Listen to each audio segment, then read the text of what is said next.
ભગવાન સ્વામિનારાયણ, ભગવાન શ્રી કૃષ્ણ મોટી મણપરી નદીના ગુને બિરાજતી મા ખોડિયારના જુગલ ચરણોમાં વંદન કરીશ. મારા કુળદેવી, રાજકોટ ગુરુકુલના સંસ્થાપક અને મારા ગુરુજી શાસ્ત્રીજી મહારાજ, આપ સર્વેના હૃદયમાં બિરાજમાન ઠાકોરજીના જુગલ ચરણોમાં વંદન કરું છું. સર્વપ્રથમ પહેલો પ્રશ્ન બધા માટે, સાચું બોલું કે સારું બોલું? તમે માનો એટલી સરળ વાતો આજે નથી, કારણ કે તમે એમ કહ્યું કે સાચું બોલો, અને આપ જાણો છો કે સાચું થોડું કડવું હોય. અને સૌથી પહેલું સ્પષ્ટ હું અહીંયા સાચું બોલું તો આટલા બધા બહેનો બેઠા છે, ટોટલ 28 લાઈન છે. આમ ગણું તો 28 લાઈન છે. સૌથી મહત્વનું સાચું બોલું પહેલું તો મને એ ખબર નથી કે અહીંયા બેઠેલા બહેનોમાં કેટલા પરણિત છે ને કેટલા વિધવા છે. તમે કહ્યું કે સાચું બોલો.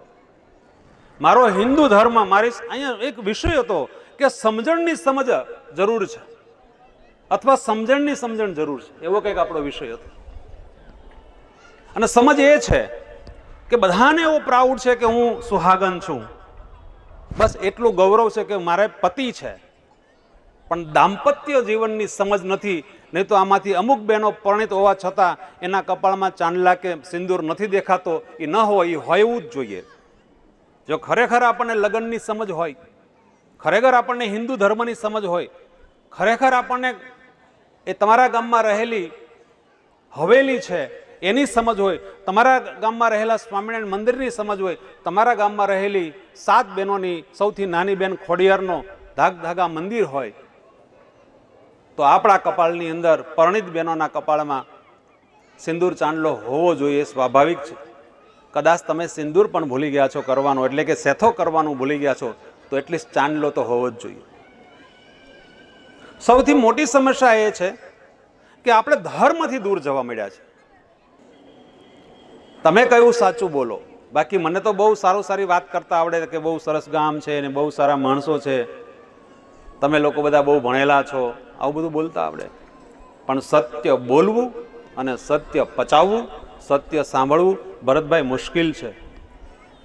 ભરતભાઈ ત્યારે બોલી શકે એ સત્ય હોય ત્યારે બોલી શકે, હિસાબનો ચોખ્ખો માણસ હોય બોલી શકે. આપણને બધાના રૂપના બહુ મોહ છે. વર્તમાન સમયની અંદર સૌથી મોટી સમસ્યા એ છે કે આજ ભગવાન શિવને બધા માનો છો, હાથ ઊંચો કરો. હું માનું છું, વેરી ગુડ, રાખી દો. હવે 2 હાથ ઊંચા કરજો. ભગવાન કૃષ્ણને માનો છો તો 2 હાથ ઊંચા કરો. વેરી ગુડ, રાખી દો. ત્યાં ઉભા એને પંકજભાઈ, છેલ્લો પ્રશ્ન, ભગવાન રામને માનો છો? Very good. હવે કાન ખુલ્લા રાખજો. તમારી ને મારી દીકરીઓની જાંગ ખુલ્લી કરીએ છે ને પ્રી વેડિંગમાં. મને બતાવો કે ભગવાન શિવને તમે માનો છો કે પાર્વતી ને શિવનું ક્યાં પ્રી વેડિંગ થયું હતું? કયા પર્વત ઉપર એનું પ્રી વેડિંગ થયું હતું કે જ્યાં દીકરીઓ અડધી જાંગ ખુલ્લી રાખે અને આવા ચોગાનની અંદર જ્યારે લગ્નમાં આપણે ચાલીને આવતા હોય ત્યારે ત્યાં વિડીયો મૂક્યા હોય આપણી દીકરીઓના? ક્યાંના સંસ્કાર છે આ બધા? ભગવાન કૃષ્ણ અને અન્ય એમના ધર્મ પત્નીઓનું જે હતું એનું મને પ્રી વેડિંગ બતાવો. સાહેબ, સ્ટેજ ઉપર બેઠા વડીલો સજ્જનો માફ કરે, આ બહુ સત્ય ઘટના છે, આપણે બધા જ આમાં સામેલ છીએ. કોણે અધિકાર આપ્યા કે લગ્ન પહેલા આવી રીતે ખુલ્લા અંગ કરવા માટે આપણે દીકરીઓને 7 દિવસ માટે, ભલે આપણો કુમાર હોય, આવનારા સમયનો એનો પતિ હોય, એની સાથે મોકલવાનો? આ બધું આપણે જ કરી રહ્યા છીએ. એમને વિધર્મીઓ આપણી પાછળ નથી પડ્યા. શરીર ઢાંકવાની વાત છે. ભગવાન રામનું પ્રી વેડિંગ મને બતાવો કોઈ શાસ્ત્રમાં લખેલું હોય તો, કે જેની અંદર સીતાજી અને રામના અયોગ્ય અભદ્ર શરીરનું દર્શાવવામાં આવ્યું હોય. એમને કોઈ આપણે દીકરીઓના હાથ નથી પકડતું. પહેલા માતા અને પિતા એમાં સામેલ છે. 28 વર્ષ પહેલા સમૂહ લગ્ન કરેલા અહીંયા કાનજીભાઈ ભાલાળા ને બધા મહેનત કરે છે. મેં 28 વર્ષ 30 વર્ષ પહેલા સમૂહ લગ્ન કરેલા, અને 2 વર્ષ પહેલા મારો દીકરો આવ્યો 15 દિવસ માટે આર્ય સમાજમાં. 4 દિવસમાં અમે લગ્ન કર્યા સમાજની વાત માનીને. એટલે જાહેરમાં બોલી શકે કે આપણે ખર્ચા કરવા છે, પહોંચી વળાય કે ના પહોંચી વળાય? અરે ભાઈ, કોઈને ડ્રગ ઇન્સ્પેક્ટર બનાવવા માટે ખર્ચ કરો, કોઈને કમિશનર બનાવવા માટે ખર્ચ કરો, દીકરા દીકરીને ભણાવવા માટે ખર્ચ કરો. 20-20 લાખ રૂપિયાના ખર્ચ કરે ને 15મા 20મા દિવસે અમારી પાસે ફેમિલી કોર્ટની અંદર છૂટાછેડા લેવા માટે આવે, દરેકને સમજવાની જરૂરિયાત છે. શબ્દો તમને કડક લાગશે પણ શબ્દ સચ્ચાઈના છે. આપણે ક્યાં જઈને બેઠા છે? આપણા યુવાનોની અંદર એટલી તાકાત છે. 7મી 8મી લાઈનમાં ટોળું છે એને કહું છું. શ્રેષ્ઠમાં શ્રેષ્ઠ આપણી અંદર પાવર છે. ખમીર અને જમીર આપણા લોકોમાં, સૌરાષ્ટ્રની કોઈ પણ જ્ઞાતિ હોય એની અંદર છે. આપણે ખમીર અને જમીરને કેનાલના રોડ ઉપર, બીજા એરિયામાં અફીણ, ગાંજા, હેલ ફતુર, મોબાઈલ, રીલ્સ, બધો સમય બરબાદ થાય છે.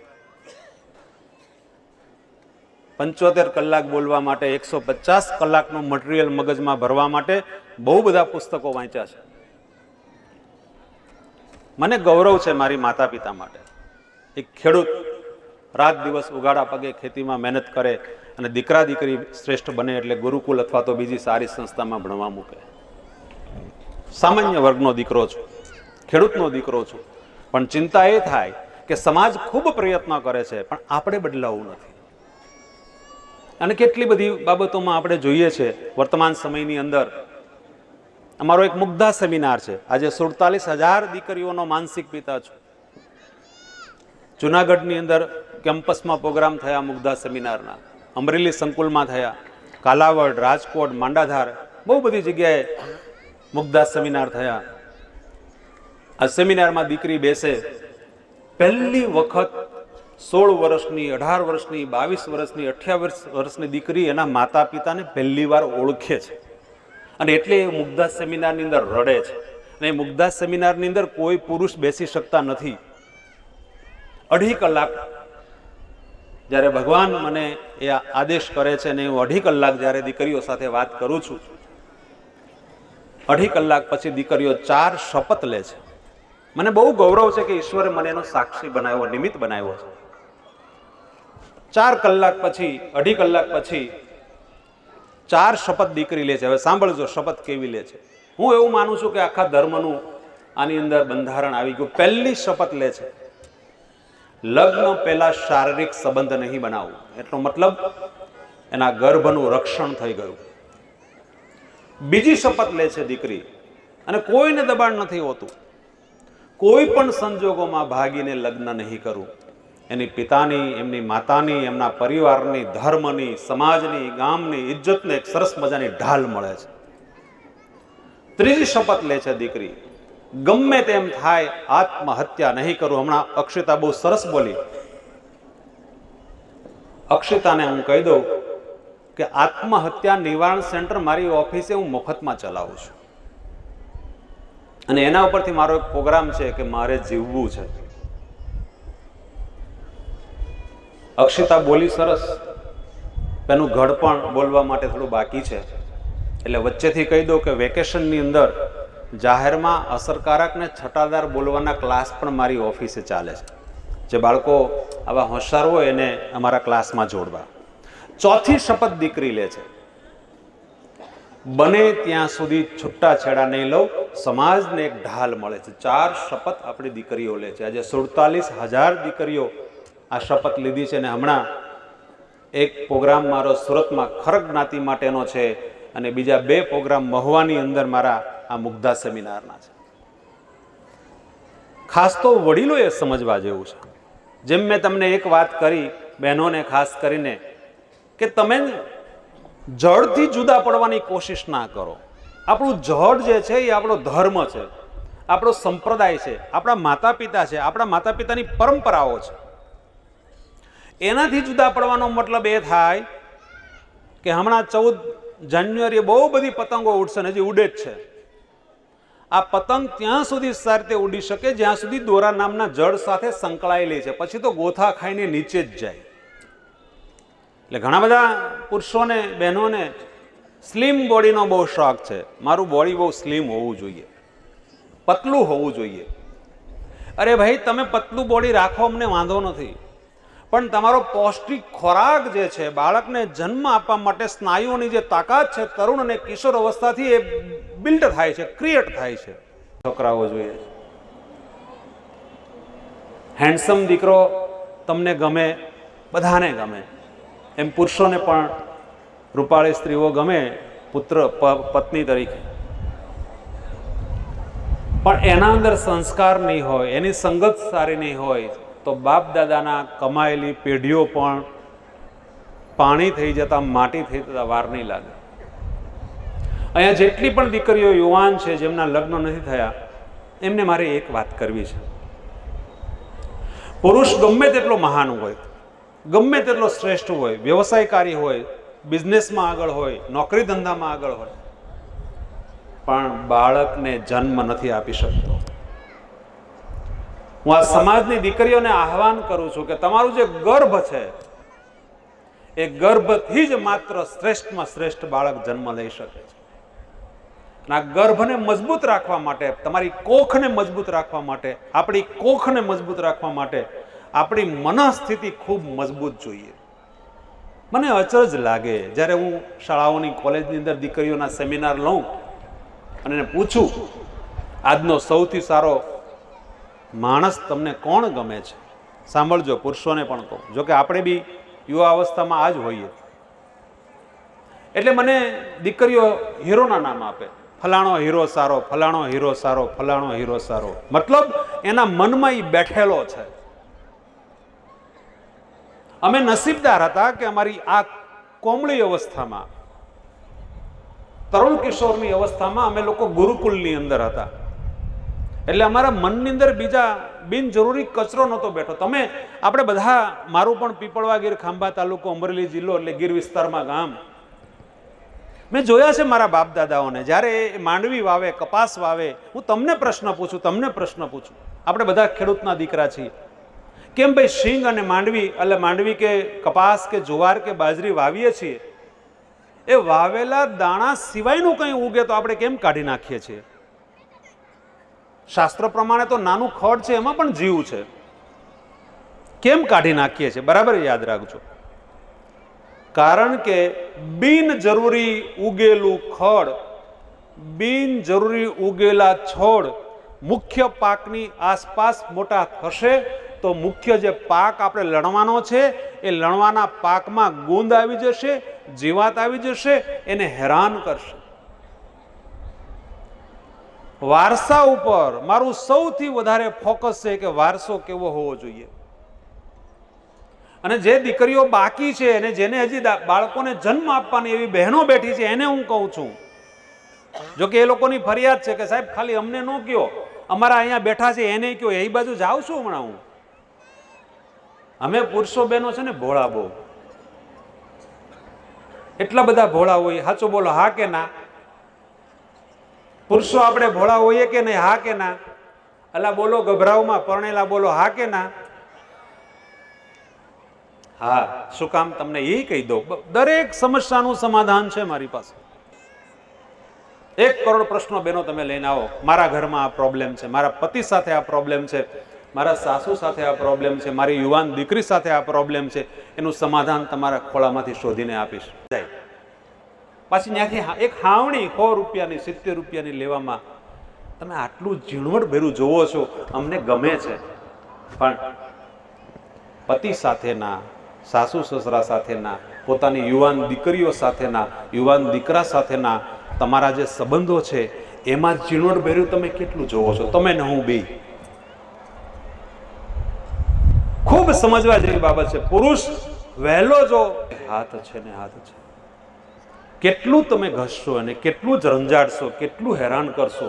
મમ્મી મને આમ કહેતા હતા. પુરુષને સાંભળવાનું. બેનને 700 રૂપિયા વાળો સાડલો લેવાની શું જરૂર હતી? મને તો તમે 500 નો લઈ આપ્યો. ભાઈ શું ફરક પડે છે? આપણા ધર્મમાં કહે છે કે બેનને દાન કરવું. કદાચ તમારો પતિએ 200 રૂપિયા વધારે વાપરી પણ નાખ્યા છે તો શું ફરક પડે છે? તમે ગમે તેટલા સુંદર હો, ફેમિલી કોર્ટની વાત કરું છું બહેનો, યાદ રાખજો, પુરુષો યાદ રાખજો, દીકરીઓને શું શીખવવું. ગમે એટલું તમારી સુંદરતા હોય, એક વખત પોતાના પતિનું અપમાન તમારાથી થયું એટલે તમારો રૂપને ઠેબે મારશે. એ રૂપને ઠેબે મારશે, એને કોઈ ફરક નથી પડતો. અને પુરુષોને કહું છું, મને 51 વર્ષે એક વાત સમજાણી. 51 વર્ષે, હમણાં ગઈ દિવાળીએ રોજિંદા કાર્યક્રમ પ્રમાણે હું અને મારા પત્ની, મારી દીકરી તો હમણાં પોલેન્ડથી આવી છે એટલે એ પણ હતી, વિદેશમાં ભણે છે. મારા ધર્મપત્નીએ રોટલી બનાવતા બનાવતા મને એમ કહ્યું, નાહી ધોઈને પૂજા કરીને ખુરશી ઉપર બેઠો, ડ્રોઈંગ રૂમમાં રસોડામાંથી એમ બોલ્યા, સાહેબ તમારે સમજવા જેવું કે આજે ધનતેરસ છે. એટલે મેં વાતને બહુ ધ્યાનમાં નહીં લીધી. 2 મિનિટ પછી મને પાછું કીધું કે સાહેબ તમને કહું છું આજે ધનતેરસ છે. એટલે મને એમ થયું કોઈકનો આદેશ થઈ રહ્યો છે. પુરુષો માટે વાત કરું છું કે બહેનોને કેવી રીતે સંભળાય. 3જી વાર બોલ્યા થોડી વાર પછી કે આજે ધનતેરસ છે. આટલા વર્ષમાં ક્યારેય મેં એમના મોઢેથી ધનતેરસના દિવસે આવી રીતે સાંભળેલું. હું તરત ઊભો થયો. મારા ઘરે સરસ મજાનું માતાજીનું મંદિર છે, સ્વામિનારાયણ ભગવાન બિરાજે છે, લક્ષ્મીજી, ગણપતિજી, કષ્ટભંજન દેવ. ત્યાં જઈને માતાજીને પગે લાગ્યો અને સામે જોઈ રહ્યો. પછી મારા અંદર હૃદયમાંથી જે વિચાર આવ્યો એ મેં કર્યું. શું કર્યું? કંકુ લીધું હાથમાં, ડાબા હાથમાં. મારી દીકરી નાહીને બહાર આવી અને મેં કીધું બેટા મોબાઈલ લેતું. મારા વાઈફને ખુરશી ઉપર બેસાડ્યા. જમણા પગે મેં બેસીને એને ચાંદલો કર્યો, એની સામે બેસી. મારી દીકરીએ ફોટો પાડ્યો. પછી મારી દીકરીને મેં કીધું બેટા તમે પણ બેસો. એમના જમણા પગે મેં કંકુનો ચાંદલો કર્યો, એનો ફોટો લીધો. એને તો વળી પાછા મને આશીર્વાદ આપ્યા. આમ મારી દીકરીએ મને આશીર્વાદ આપ્યા. ચાલુ રાખો, કાલે હું તમારી પાસે આવવાનો નથી. જેણે અહીંયા ખોવાઈ ગયા, જેણે અહીંયા કૃતિ રજૂ કરી છે, કૃતિ એટલે ડાન્સ કર્યો હોય, વક્તવ્ય આપ્યું હોય, જે કાંઈ, એ બધાને મારા તરફથી as a Guinness book world record holder, મારા નામે 3 ગિનિસ બુક છે, મારું સર્ટિફિકેટ એને મળશે. હું મારો છેલ્લે નંબર આપી દઈશ, મારી ઓફિસે આવીને લઈ લેવાનું. અને મારી ઓફિસમાં એ બાળકો એટલા માટે આવવું જરૂરી છે પંકજભાઈ, એ મારી ઓફિસમાં 900 ટ્રોફી ને સર્ટિફિકેટ જોશે ને, એ બાળક એમ જોઈને શ્રેષ્ઠ બની જશે કે મારે સાહેબ જેવું બનવું છે. હોલસેલમાં તાળીઓ પાડો. અક્ષિતા ને બીજી બધી દીકરીઓ છે, તમારા મમ્મી પપ્પાને લઈને મારી ઓફિસે આવવાનું, તમારું સ્પેશિયલ સર્ટિફિકેટ લઈ જવાનું, અને હું તમને જે મારું સર્ટિફિકેટ આપીશ એનાથી મોટું કોઈ સર્ટિફિકેટ તમારી પાસે નહીં આવે ક્યારેય, સિવાય કે ગિનિસ બુક. આમાં એવા 11 બહેનોને મારે પગે લાગવું છે ને 21 કયો ને મનીષાબેન, તો 21 બહેનોને પગે લાગવું છે. અમારી મારે અહીંયા પગે લાગવું સ્ટેજ ઉપર. મોટી મોણપરી ગામની 11 બહેનો, એવી બહેનોને મારે પગે લાગવું છે કે જે બહેનોના ઘરમાં 7-8 વર્ષનું બાળક હોય, પણ શરત એ છે, જે બહેનોના ઘરમાં 7-8 વર્ષનું બાળક હોય, મનીષાબેન તમારે છે કેટલા વર્ષનું? 8 વર્ષનું. એટલે એ આપણી વ્યાખ્યામાં તો આવે. હકીકતમાં મને સાંભળવાની મજા અહીંયા આવે, પણ તમે બેઠા છો અહીંયા, વાંધો નહીં. આ એવા બહેનોને મારે પગે લાગવું છે કે જે બહેનોએ પોતાના 8 કે 9 વર્ષના બાળક આગળ, બાળકની પાસે, બાળકના કાનમાં ક્યારેય પોતાના પતિની વિરુદ્ધમાં ફરિયાદ કરી ના હોય કે તારા પપ્પા છે ને એ તો આવા છે, મારે તો તને આ લઈ જ દેવું તું, તારા પપ્પા ના પાડે છે, મારે તો તારી સ્કૂલે આવું કરવું તું, તારો બાપો ના પાડે છે. પછી બદલાય, પપ્પામાંથી થોડું થોડું થાય ને બાપામાં વ્યૂ જાય. એવી 11 બહેનો સ્ટેજ ઉપર આવે, પોતાના કુળદેવીની સોગંદ ખાઈને આવે, પોતાના માતા પિતાની સોગંદ ખાઈને આવે કે હા મારે 8-9 વર્ષનું બાળક છે, મેં ક્યારેય મારા બાળકને મારા પતિ વિરુદ્ધમાં કોઈ ફરિયાદ કરી નથી. અમારી માવું શ્રેષ્ઠ હતી. અહીંયા બેઠા છે ને વડીલો, જેટલા વડીલો આમાં 45 વર્ષની ઉપરના છે, અમારી માવું શ્રેષ્ઠ હતી. અમારા બાપ વિરુદ્ધ અમારા કાનમાં કોઈ દી ઝેર રેડ્યું નથી. અમારી માવું, મારી મા તો રેતીમાં 3 ચોપડી ભણેલી, રેતીમાં એકડા શીખડાવે, સ્લેટ પાટીને પેન તો હતા નહીં, ગરીબાઈ હતી ખેડૂતમાં. આ સંસ્કાર છે. આપણા શરીરને આપણે કોઈને સામું ન જોવા દઈએ. આપણો ભાઈ આપણી મહેંદી વીખી નાખે તો હાથ નાખે, શરીરના અમુક ભાગમાં એ સ્પર્શ ન કરી શકે, એટલું આપણે શરીર સાચવીએ, આપણો આત્મા સાચવીએ. આપણે ચારે બાજુથી જોઈને પસંદ કરીએ, નક્કી કરીએ ફાઇનલ કે આ જ પુરુષ સાથે મારું લગ્ન હાય ને મારું ઘર મંડાય, અને એ પુરુષને આપણે તન મન ધન બધું સમર્પિત કરી દઈએ, અને પછી એ જ પુરુષ આપણને ગમે નહીં, અને એમાં જ આપણે કૂચલા કાઢ્યા કરીએ, એમાં જ આપણે ખરાબી કાઢ્યા કરીએ. હું માનું છું કે અમુક પુરુષો હોય છે એ પતિ તરીકે લાયક નથી હોતા, હું માનું છું.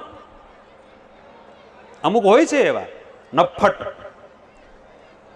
પણ છતાંય મારા બાપે આમાં પરમિશન આપી હતી, મારા બાપની પસંદગી હતી, મારો બાપ મારો ભગવાન છે, હવે મારે આ નિભાવી લેવું છે. પણ મારા બાળકને મારા પતિ જેવો નથી થવા દેવો. કઈ રીતે સંસ્કારમાં મારે એને શ્રેષ્ઠ બનાવવો છે મારા બાળકને. એ બાળક માની પાસે વારે વારે સાંભળે તારો બાપ બરાબર નથી, એના મનમાં એક ગાંઠ બંધાય છે કે મારો પિતા શ્રેષ્ઠ નથી, મારી માતા શ્રેષ્ઠ છે, મારી માતાને જ તકલીફ છે, મારા પિતા ધ્યાન નથી આપતા, મારા પિતા રિસ્પેક્ટ નથી આપતા મારા મમ્મીને. અને એ પુરુષ જ્યારે યુવાન બને, એના લગ્ન થાય, ત્યારે એ જ દૃષ્ટિ એની પત્ની સાથે વર્તે છે, એટલે ઘરમાં ઝઘડાઓ થાય છે. કોર્ટમાં એમને એમ નથી આવવું પડતું.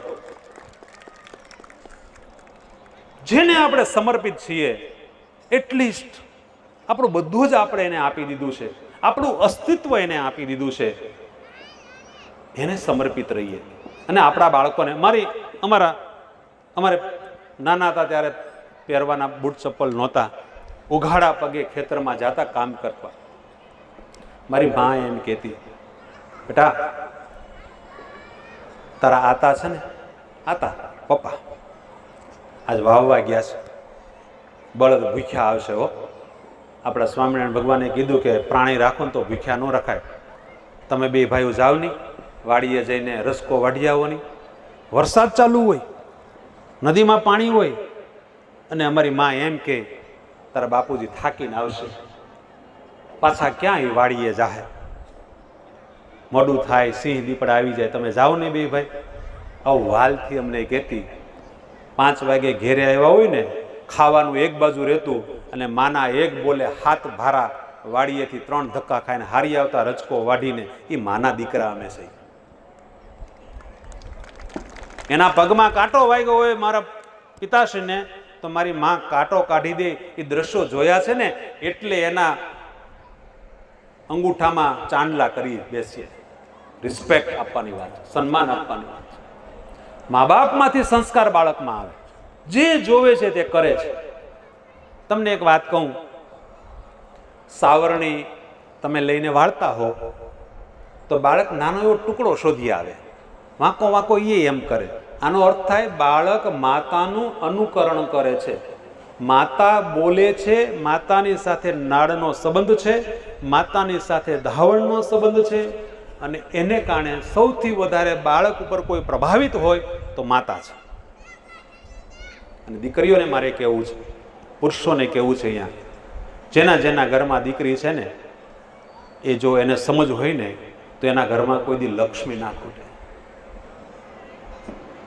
દીકરી, મેં એવી દીકરીઓ જોઈ છે, અને જે પુરુષે સુખી થવું હોય એટલું યાદ રાખજો.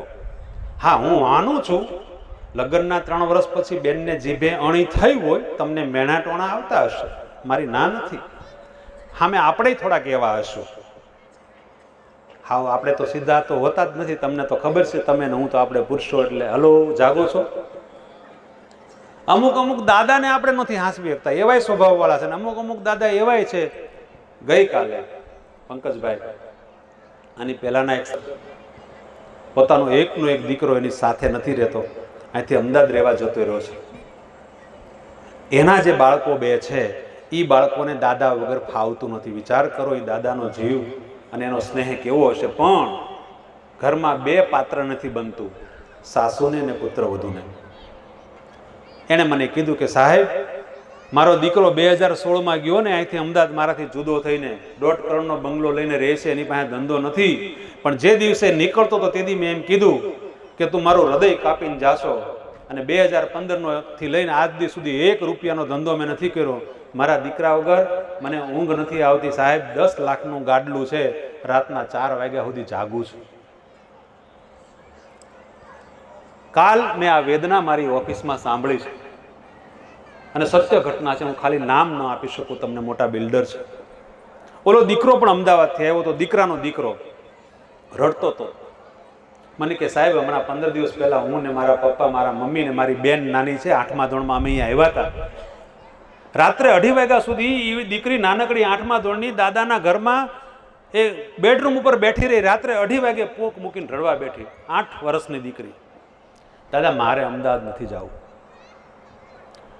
સવારે 11 વાગ્યાની દીકરી દાદાના બેડરૂમમાં રાત્રે 2:30 વાગ્યા સુધી બેઠી હતી. 2:30 વાગે રોઈ, પછી એને જમાડી. બીજા દિવસે દાદાએ એ સોફાના ખૂણામાં બેસી ગઈ. 2 વાગ્યા સુધી ઊભી જ ન થઈ. એ લોકોને 11 વાગે અમદાવાદ જવા નીકળવું હતું. છેવટે દાદા રોયા, દીકરીને બથ ભરીને ગાડીમાં બેહાડી અને ગઈકાલે એ લોકો મારે ત્યાં આવ્યા. કેટલી વેદના હશે યુવાન બહેનોને, યુવાન પુરુષોને ખબર નહીં પડે. બાપ દીકરા વચ્ચે બહુ સારો સંબંધ છે, પણ સાસુ વહુને મને તો એ નથી સમજાતું પંકજભાઈ. આ મોટી ઉંમરના બહેનોને નાની ઉંમરની નવી જનરેશન પાસેથી હું લઈ લેવું છે? કામના કુશલા કાઢ્યા કરે ને, હાડી હરખી પહેરતા નથી આવડતી ને, હંજવારી હરખી નથી કરી ને, રસોઈ ટાઈમે નથી કરતી ને, છોકરાઓમાં ધ્યાન. હવે એને જે કરવું એ કરે. તમે દાદાને બે શાંતિથી હિંચકા કરો નહીં. અને યુવાન બહેનોને ખબર નથી પડતી. તમે એટલું વિચાર કરો, કાલ તમે ને હું બધા ગૌઢા થવાના છે. તમારા ને મારા આંતર કામ નહીં કરે, બધો ખોરાક નહીં પચાવે. દાદાને બાને તમે કૂણી રોટલી કરીને કદાચ ખવડાવી ગયો તો તમારા હાથમાં હું ઝાટકા વાગે છે? હે બેનો, તાળીઓ પાડો હોલસેલમાં. એક બિચારા વૃદ્ધ થતો માણસ બાળક જેવો થાય છે. દાદાની પાસે ગેટ ઉપર બેઠા હોય ને, 2 વાત કરું ને, ખાલી એટલું જ પૂછવું, દાદા જમવાનું ભાવે છે? એની આંખમાંથી જે આહુડા નીકળી જાય ને, એમાં મને ખબર પડી જાય કે દીકરાને ખેતીમાં મહેનત કરીને શહેરમાં મોકલો, મકાન લઈ દીધું, આજ એનું શરીર નથી હાલતું ને, એટલે દીકરો ને એની ઘરવાળી એને કૂણી રોટલી નથી ખવડાવી શકતા. મને નવાઈ લાગે. બહેનોને મારી વિનંતી છે, જેના ઘરમાં વડલો હોય ને, આ દાદાને બા જ સંસ્કાર આપી શકે એટલું યાદ રાખજો. દીકરી પુત્ર વધુ 100 વાર ખીજાય તોય દાદા ઓલા બાળકને લઈ જઈને ચોકલેટ ખવડાવે. એનો જીવ કપાતો હશે કે આગળ મારી વહુ બોલશે, મને આગળ મારી પુત્ર વધુ મને કહે, આજુબાજુમાં કહે, તોય પેલું બાળક એમ કહે ને, દાદા મને ચોકલેટ લઈ ગયો ને. એ હાલી નહીં શકતો, દાદા એને લઈ જઈને એને ચોકલેટ ખવડાવે. એને ખબર છે કે મને મારી પુત્ર વધુ બોલવાની છે. એટલું યાદ રાખજો, પુત્ર વધુ એ પુત્ર વધુ રેવાય, હાહુ ન થવાય, હાહરો ન થવાય. ગમે એટલા ભણેલા હોઈએ, એને એના અંગને ટાળ્યા છે, બાળ્યા છે, એને તડકામાં શેક્યા છે ને, ત્યારે એની મિલકતમાંથી, એના પસીનામાંથી, એના પૈસામાંથી આપણે શહેરમાં પહોંચ્યા છીએ. અને કદાચ શહેરમાં આવીને આપણો તારલિયો ઉઘડી ગયો છે તો એ દાદાને સોફા કરતા દેશી ખાટલામાં ઊંઘ આવે ને, એ આપણે ભૂલી ન જાવ. બેનો સમજાય છે? અને પુરુષો જે છે એને પણ મારે કહેવું છે, હવે બસ કરો, તમાકુ મૂકો. આપણી જનરેશન ગાંજાને અફીણે ચડી છે.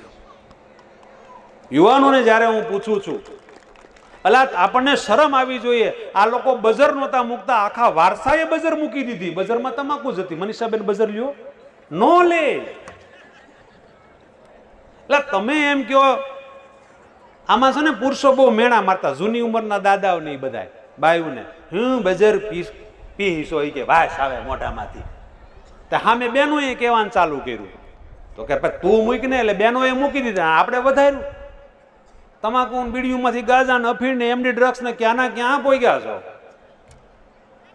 પુરુષો જે પિતા છે એને મારે કહેવું છે, કેવું એ છે કે એવું ભણાવવા માટે શું કરવું.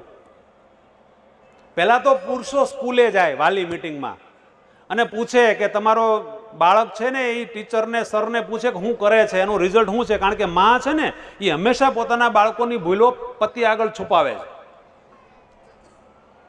પુરુષે ખુદ જવું સ્કૂલે, 5મા ધોરણમાં, 6ઠા ધોરણમાં, 7મા ધોરણમાં ને 9મા 10મા 11મા 12મા તો ખાસ જવું. કે એ ક્લાસમાં જાય છે, ટ્યુશનમાં IELTS શીખવા, બીજું શીખવા, કે દાદરમાં બેહીને સિગારેટો ફૂંકે છે, કે ઇન્જેક્શનો લે છે ડ્રગ્સના. નકરું કમાવામાં પડ્યા છો, નકરું કમાવામાં પડ્યા છો, નકરું કમાવામાં પડ્યા છો. એને કારણે આપણી આખું યુવા ધન અત્યારે ફેલ થવા માંડ્યું છે. અને હવે એવા યુવાનો છે કે અત્યારે એક્સપોર્ટ ઇમ્પોર્ટના કામ કરે છે નાની ઉંમરમાં. એવા યુવાનો છે કે સારી સ્કિલ કરીને ગવર્મેન્ટની અંદર નોકરી લે છે. એવા યુવાનો છે કે માતા પિતાનો ધંધો સંભાળી લે છે. બે પક્ષ છે, પણ કપાતર ને નપાતર પબ્લિક જાજી પેદા થાય છે યુવાનો. અને ધર્મનું શિક્ષણ નથી આપતા એટલે તો 12મા ધોરણમાં 10મા ધોરણમાં છોકરા છોકરીઓ શારીરિક સંબંધો બાંધવા મળ્યા છે. અને પછી ગર્ભપાત. ક્યાં જઈ રહ્યા છીએ આપણે?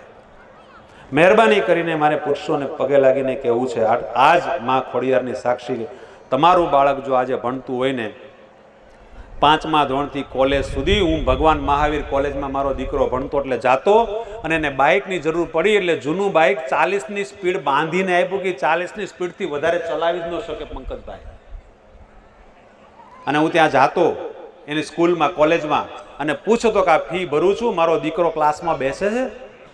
અને જ્યારે હું જાતો ને બહેનો, અનેક યુવાનો બહાર બાકડા ઉપર બેઠા હોય, ડિપોર્ટ કરી દે તો એ ઘેરે મા બાપને કહે નહીં કે અમને કાઢી મૂક્યા છે. અને માં બધું છુપાવતી હોય ઘણી વાર.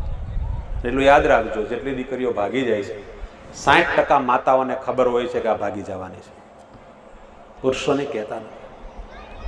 પતિ અને પત્ની દાંપત્ય જીવનની અંદર લગ્નના શરૂઆતના 3 વર્ષ, 4 વર્ષ, 5 વર્ષ, જ્યાં સુધી 2 બાળકો થાય ત્યાં સુધી શારીરિક આકર્ષણનો ભાવ હોય, એને કારણે એક સંગઠન હોય. પણ બાળકો નાના થાય એટલે સ્ત્રીઓનો 90% માનસિક સ્થિતિ બાળક પ્રત્યે હોય. અને મોટા ભાગે લગ્નના 5-6 વર્ષ પછીના 20 વર્ષ સુધી પંકજભાઈ બે પતિ પત્નીની વચ્ચે ઝઘડાઓ ચાલતા હોય, અસંતોષના ઝઘડાઓ. આ નથી સારું, આ નથી સારું, તમે આવા છો, તું આવી છો, અને મારે માગા તો ઘણા આવતા. એ તો પાછું હોય જ. સાંભળો છો? એ હા કે ના? ઘણાએ સાંભળ્યું છે. મારે એ કે એમ તો હતું બહારનું માગવું, પણ મારા પપ્પા કે આ હારો છે, પણ હવે હું છે આવતા ભવે જાજો, બીજે નથી હાથ બહુ ભેગું રહ્યું. લગ્ન જીવન પછી 3-4 વર્ષ પછીના 20 વર્ષ પતિ પત્નીમાં ઝઘડાઓના ને ભૂસાતુસીના થાય છે ને, અને જ્યારે સમજાય ને ત્યાં આપણે 45 પહોંચી ગયા હોય. 45 વર્ષ, 40 વર્ષ, 35, 50 વર્ષ પછી આત્મીયતાના સંબંધો થાય છે. એ આત્મીયતાના સંબંધો લગ્નના 3 વર્ષમાં થઈ જાય ને, એ પરિવાર બહુ સુખી હશે. અને પછી આપણે એમ કહેતા હોય તારા વગર મને નહીં ગમે. પુરુષ સામું જોવે સ્ત્રી પ્રૌઢ વયની, અને સ્ત્રીને ખબર પડે કે પુરુષને શું તકલીફ છે. સ્ત્રીનો ચહેરો જોવે, રસોઈ કરતી જોવે તો પુરુષને ખબર પડે કે આજે આને કમરમાં દુખાવો છે કે કોઈએ મેણાટોણા માર્યા છે. 45 વર્ષે આપણી વચ્ચે પ્રેમ થાય છે. એ જે અદ્ભુત પ્રેમ છે, અવલૌકિક પ્રેમ છે, જે અસંખ્ય સમય સુધી ચાલે એવો પ્રેમ છે, એ 22-23 વર્ષે થવો જોઈએ, 25 વર્ષે થવો જોઈએ, બાળકના જન્મ સાથે થવો જોઈએ. એ આપણને સમય હાથમાંથી વયા ગયા પછી આપણા પુરુષ માટે કે આપણી સ્ત્રી માટે એ લાગણીઓ જન્મે, ત્યાં સુધીમાં તો પુરુષ અને સ્ત્રીના મનમાં એકબીજા માટે અનેક ખરાબ ગાંઠો બંધાઈ ગઈ હોય છે. હું ગમે એટલું કરું તો મારી ઘરમાં કિંમત જ નહીં. મનીષાબેન આવું બધા બોલતા હોય. હું ગમે એટલું કરું ઘરમાં, મારી કાંઈ કે કિંમત જ નહીં, મારું ઈ કે કાંઈ માન જ નહીં. ઈ કે જો નહીં, હમણાં ઈ કે મારા જેઠના દીકરાના લગ્ન હતા તો બેનને 700 વાળી હારી લીધી, અમે હારે હતું તો મારી 500 વાળી લીધી. શું ફરક પડે? શરીર ઢંકાય એ મહત્વનું છે. અને આ નવરાત્રિની અંદર યુવાન બહેનો દીકરીઓ ધ્યાન આપે. તમને રૂપ આપ્યું છે તો ક્યાંક ને ક્યાંક તમારા મમ્મી અને પપ્પાનો આરજીવ એની અંદર આરોવ છે, એની અંદર ક્યાંક એનું પિંડ છે. મમ્મી ને પપ્પાની હાઈટ છે, રૂપાળા છે, દેખાવડા છે તો જ તમે છો, એટલું યાદ રાખજો. બેના અમૃત બુંદથી બાળક બને છે. અને મને તો પપ્પા લોકો ઉપર ખીચ ચડે છે. કેટલા સંસ્કારી લોકો આપણે કહેવાય, અને તમે દીકરીને કમર સુધી આખી પીઠ ખોલીને એના ટેટુ બનાવવાની હા પાડો છો, અને ટેટુ બનાવનારો કોઈ આપણો નથી પાછો. જે શરીરના ભાગમાં સગો ભાઈ ક્યારે સ્પર્શ નથી કરતો, એ પર પુરુષ પાસે જઈને પોતાની પીઠ ખુલ્લી કરીને કહે છે કે તું મારા અહીંયા ટેટુ બનાવ્યો. કઈ સંસ્કારિતા આપણે કઈ પરંપરામાં જીવીએ છીએ? શું ફરક પડે છે કે એ પ્રકારની મહેંદી આપણે ન મુકાવીએ તો કોને રૂપ બતાવવું છે? અને એટલે જ વિચલિત અને વિકૃત માનસિકતા ધરાવતા યુવાનોની હંમેશા તમારી ઉપર નજર હોય છે.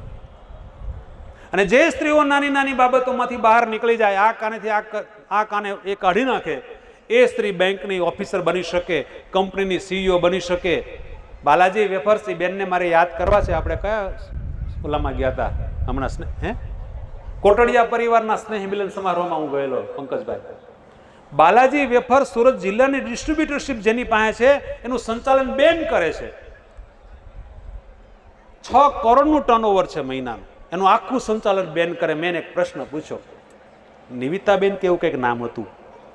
મેં તો બેન તમે તો હજી યંગ છો. મને કે મારા બાળકો હજી 6ઠા 7મા ધોરણમાં 8મા ધોરણમાં છે. તમે કેવી રીતે સંભાળો આ બધું? મને કે સાહેબ એક વાત કહું, બધી જ પંચાયત મૂકીને એટલે 1 કરોડમાંથી 6 કરોડના ટર્નઓવરે પહોંચી.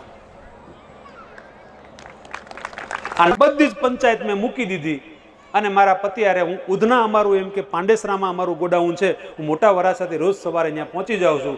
106 માણસોનો સ્ટાફ છે, એકલી હું હેન્ડલ કરું છું. અને 250 ટેમ્પા છે.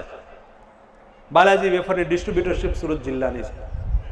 મૂકી દો બધી પંચાયત, આજુબાજુમાં પડોશીની, નળણની, જેઠાણીની, અને મગજને ફ્રી રાખો, ફ્રેશ રાખો. 5 સારા પુસ્તકો. તમને એક બીજી વાત કરું, મારો દીકરો લંડન છે, મને એનો હમણાં ફોન આવ્યો, એક શુભ પ્રસંગ આવવાનો છે. મને કે પપ્પા, ગીતા ગોરખપુર પ્રેસના પુસ્તકો મને જોઈએ, લખો. પહેલું ભાગવત, વેદ વ્યાસ લિખિત ભાગવત પંકજભાઈ. બીજું રામાયણ, માત્ર ને માત્ર વાલ્મીકીએ લખેલું રામાયણ.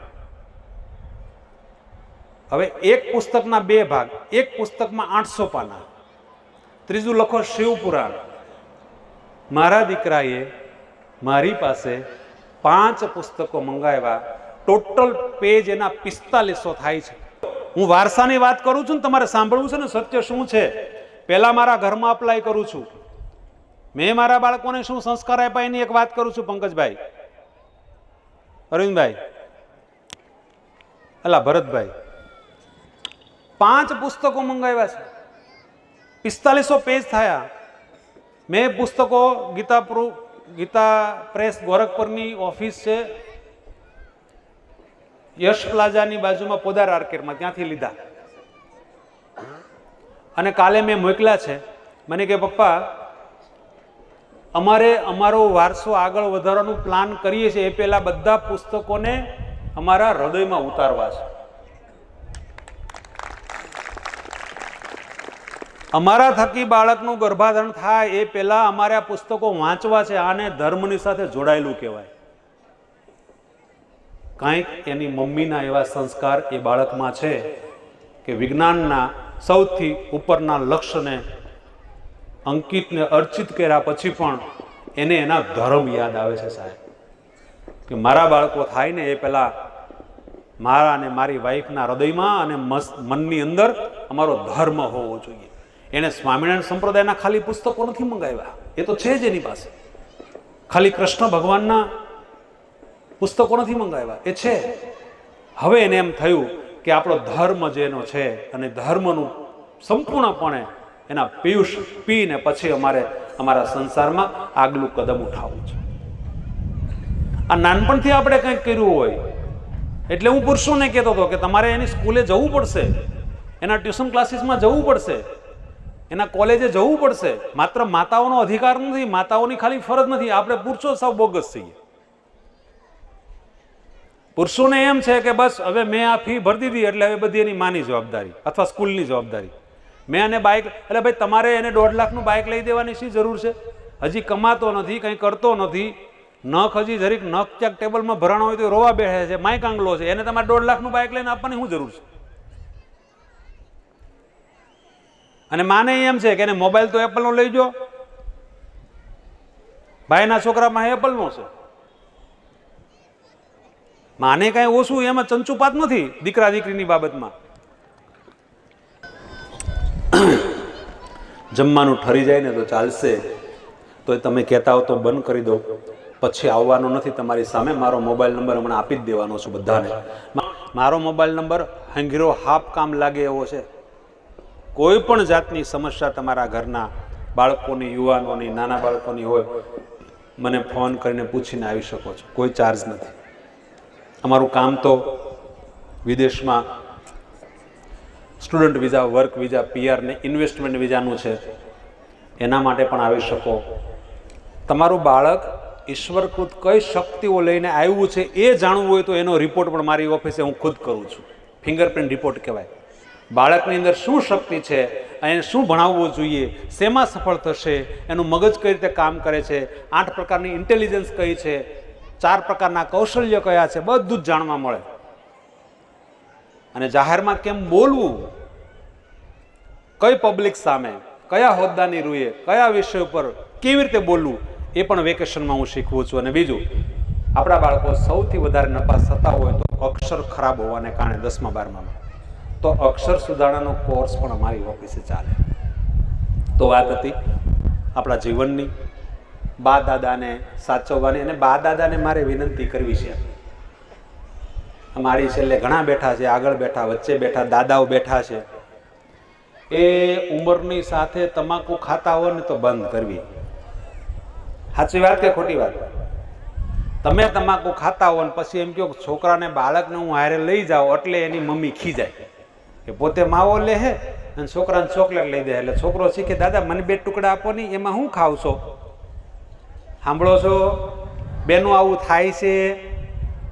જો બાએ બજર ન જ લેતા હોય, જો કે બેનો હવે બજર લેતા જ નથી, તો પુરુષોએ સંપૂર્ણપણે તમાકુ બંધ કરવી જોઈએ. અને જેના ઘરમાં દીકરી હોય પોતાની, સાંભળજો, જેના ઘરમાં દીકરી હોય પોતાની અને જેના ઘરમાં દીકરી હોય એના સસરાની, આ 2 વ્યક્તિએ તમાકુ મૂકવી. તમને બેનું સમજાણું? જેના ઘરમાં, જે પુરુષના ઘરમાં પોતાના સસરાની દીકરી હોય અને જેના ઘરમાં પોતાની દીકરી હોય, આવા પુરુષ શ્રેષ્ઠ પુરુષ કહેવાય. એટલે બીજા થવાના હોય, યુવાનો ચિંતા નહીં કરતા. એવા અત્યારે વર્તમાન શ્રેષ્ઠ પુરુષોએ તમામ પ્રકારના વ્યસન મૂકવા આવું ધર્મ ગ્રંથોમાં કીધેલું છે.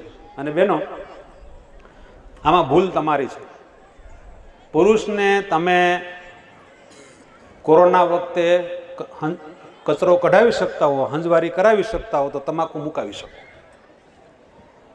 પણ આપણને જેટલો મોહ હોય અને આપણને જેટલો ગૌરવ હોય કે આપણે એને વ્યસન છોડાવી શકતા નથી. પુરુષોને મારે એક નોંધ કરાવી છે, જેના ધંધા બહુ સારા છે, જેના ધંધામાં પોતાના શરીરનો પસીનો નથી, નિરાતે બેસવું ને એટલે માનસિક વિકૃતિને આમંત્રણ આપવું.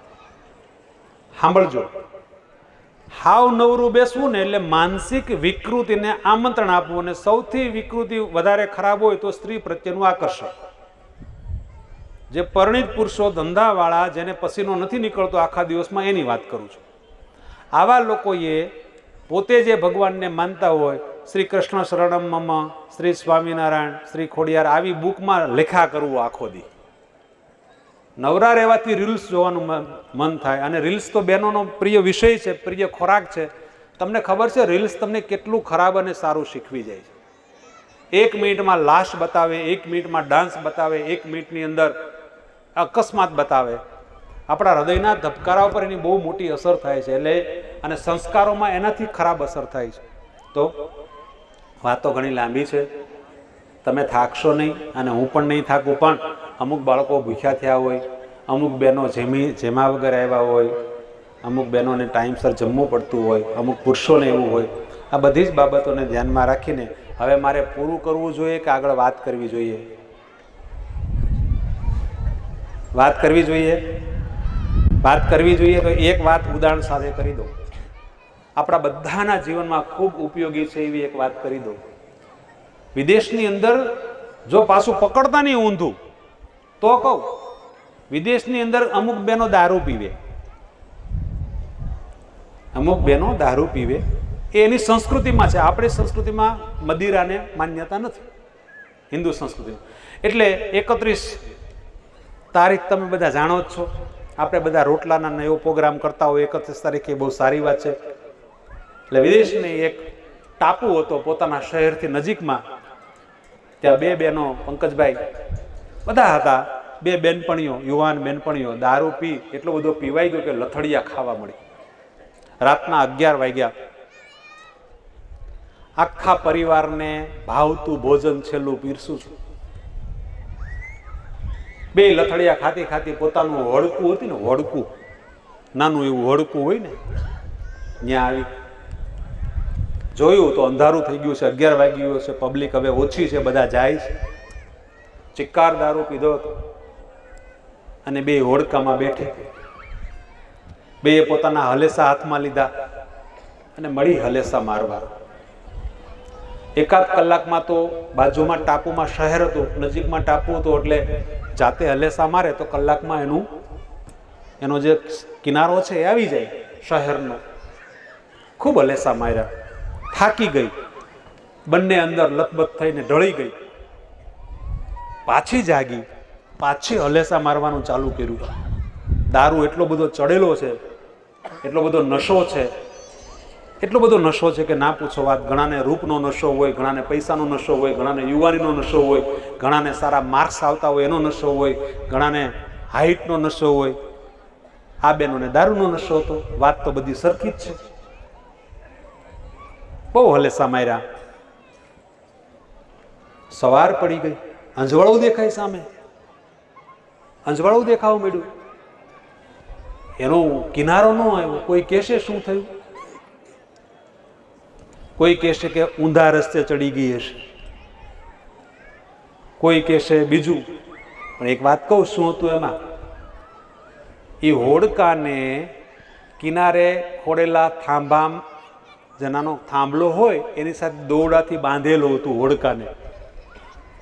અંદર બેસીને હલેસા તો બહુ માર્યા, પણ પેલું જે છોડવાની હોય ને ગાંઠ, નાનો એવો થાંભલો હોય, ત્યાંથી એને ગાંઠ છોડવાની હોય દોરડાની, હોડકાને છૂટું કરવા. એ ગાંઠ છોડી જ નહોતી.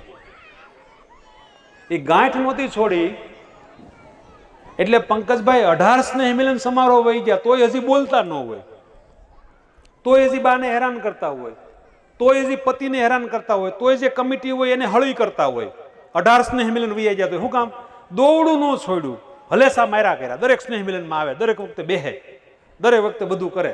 પણ ઓલી મગજમાં જે ગાંઠ બંધાગી, પંકજભાઈ આવા કે ગોપાલભાઈ આવા કે ભરતભાઈ આવા, એ ગાંઠ ન છૂટી. પ્રમુખ માટે ગાંઠ ન છૂટી, યુવાનો માટે ગાંઠ ન છૂટી. એટલે હલેસા તો મારીએ જ છીએ. 18 વર્ષ વયા ગયા, કિનારો સુખનો આવતો નથી. તમારી ને મારા સંસારમાં જે સુખ હોય, તમને ને મને પત્ની ને પતિનું સુખ હોય, તમને ને મને બાળકોનું સુખ હોય, તમને ને મને દાદા દાદીનું સુખ હોય. ધંધો સારો છે પણ નશો ધંધાનો છે. નશો બીજા કરતા મારો પતિ સારો એનો છે. નશો મારા બાળકોને બીજા કરતા માર્ક્સ સારા આવે એનો છે. નશો મારા પરિવારના કરતા અમારું કુટુંબ આગળ છે એનો છે. આ નશામાં ને નશામાં માનવતાની, સુખની, ઈર્ષાની આ ગાંઠ છૂટતી નથી. એ ગાંઠ નહીં છૂટવાને કારણે તમારા ને મારા ખોળામાં દુઃખ બેઠેલું છે. આપ સર્વના ખૂબ સહનશીલતા સાથે, નિસ્વાર્થ ભાવે હું મોણપરીનો હોવ એમ થઈને અહીંયા આવ્યો છું. અને મેં કોશિશ કરી છે કે મારા જ પરિવારજનોને હું કંઈક શ્રેષ્ઠ વાત કરું. એ રીતે ભગવાન સ્વામિનારાયણ, ભગવાન શ્રી કૃષ્ણ, માં ખોડિયારને હૃદયમાં રાખીને આપના હૃદયમાં બિરાજતા ઠાકોરજીના જુગલ ચરણોમાં વંદન કરીને ક્ષમા યાચના સાથે હું આપની માફી માગીને મારી વાતનો વિરામ આપું છું. મિત્રો